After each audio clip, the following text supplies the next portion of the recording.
Hall में बैठे हुए दूर दूर से आए हुए क्रांतिकारी साथी, आज ये जो सम्मेलन है, यहाँ पर सभा है, ये हिंसा मुक्त भारत विषय पर है। हिंसा मुक्त भारत का मतलब है कि जिस देश में, इस भारत देश में सब लोग जो है हिंसा से मुक्त होकर, भय मुक्त होकर के रह सकें। और अभी जो है एक विषय जो है पिछले कुछ दिनों से बहुत चर्चा में है, समान नागरिक संहिता। तो समान नागरिक संहिता और लैंगिक भेदभाव और भारतीय समाज की स्थिति, इस विषय पर एक किताब जो है हमारे एक कार्यकर्ता हैं, नेता हैं, श्रीमती कमलेश माधौरिया जी, उन्होंने वो किताब लिखी है और उस किताब का आज विमोचन होना है।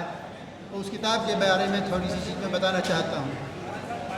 समान नागरिक संहिता जो है, इसकी आजकल बहुत चर्चा है कि साहब समान नागरिक संहिता होनी चाहिए, और क्यों होनी चाहिए और क्यों नहीं होनी चाहिए, ये एक बहस का विषय है।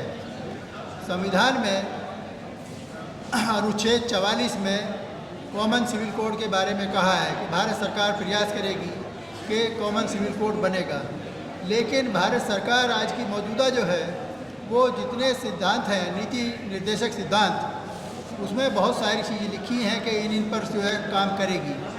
कमलेश माधौरिया जी ने इस किताब में समान नागरिक संहिता और लैंगिक भेदभाव और भारतीय समाज की स्थिति, इसमें समझाने का प्रयास किया है और बताया है कि जब संविधान सभा बनी और उसमें क्यों जो है समान नागरिक संहिता जो है उसको नहीं स्वीकार किया गया, क्योंकि जो स्थिति है इस देश की वो अलग अलग जो है, बहुत बड़ा देश है।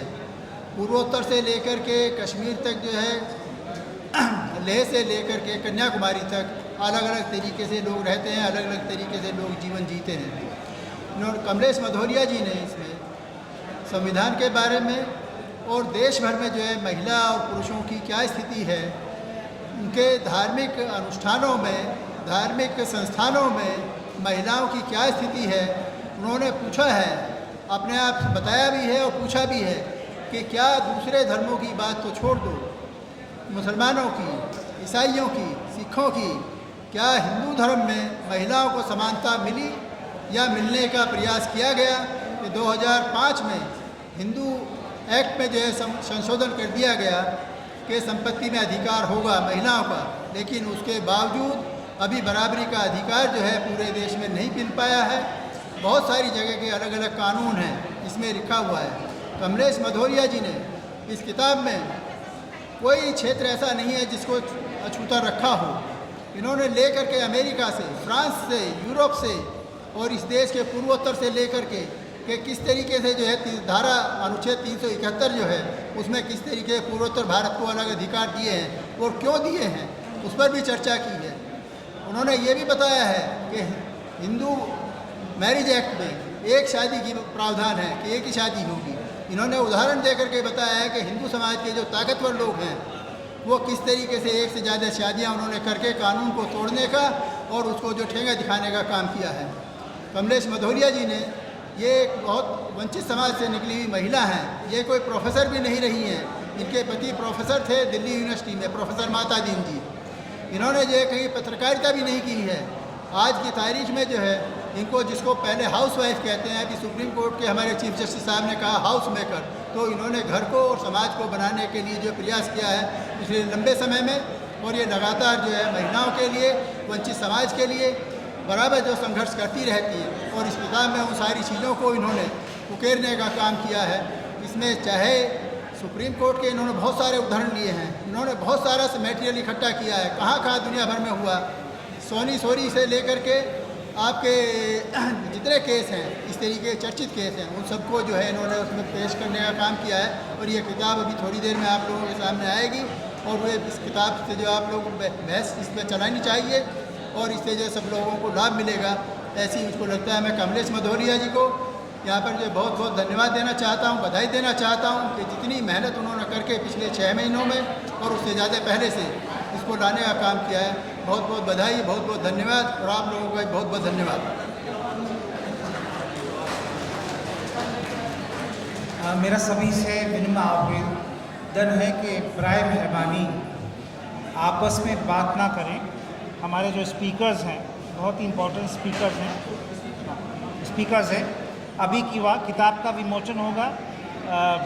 हमारे बहन आ जाएं, आप सब खड़े हो जाएं।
अगर आपने अभी तक हमारा चैनल सब्सक्राइब नहीं किया है तो सब्सक्राइब करें और घंटी का बटन बिल्कुल भी दबाना ना भूलें ताकि सभी लेटेस्ट खबरें पहुंच सकें आप पे सबसे पहले।